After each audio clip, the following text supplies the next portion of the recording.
Concentration extrême dans le salon de cette maison d'Amsterdam.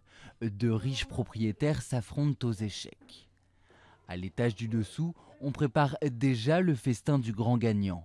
C'est en tout cas ce qu'avait imaginé Sarah Rothe, l'épouse d'un marchand néerlandais fortuné, pour sa maison de poupées du XVIIe siècle. Comme une quinzaine d'œuvres d'art miniatures exposées au musée municipal de La Haye, ce cabinet de bois précieux renferme une partie de l'histoire des petites figurines.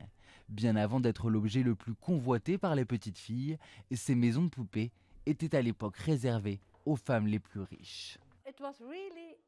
C'était une sorte de passe-temps, une manière d'organiser sa vie. Si vous n'aviez pas d'enfants et que vous aviez beaucoup d'argent, c'était un passe-temps merveilleux. Nous savons grâce à d'autres maisons de poupées que les propriétaires invitaient des amis à admirer leur maison et elles y passaient souvent des soirées entières. Dans cette maison, chaque accessoire a été pensé par sa propriétaire. Sarah Rothe passait commande aux plus grands artistes de l'époque pour lui réaliser des tableaux ou autres sculptures en miniature. Résultat, ces petits cabinets pouvaient atteindre le même prix qu'une maison de maître à Amsterdam. J'adore toutes ces miniatures en porcelaine et toute cette argenterie. C'est génial de voir tout cela. Et pour être honnête, je suis un peu jalouse.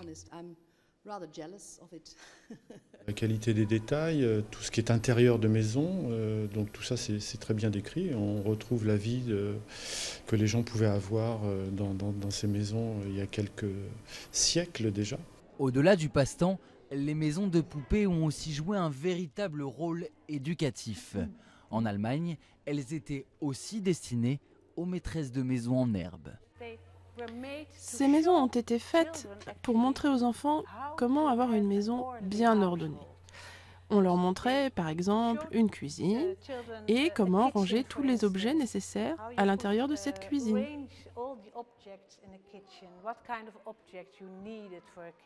L'exposition révèle aussi les intérieurs des maisons d'Extrême-Orient jusqu'aux poupées actuelles.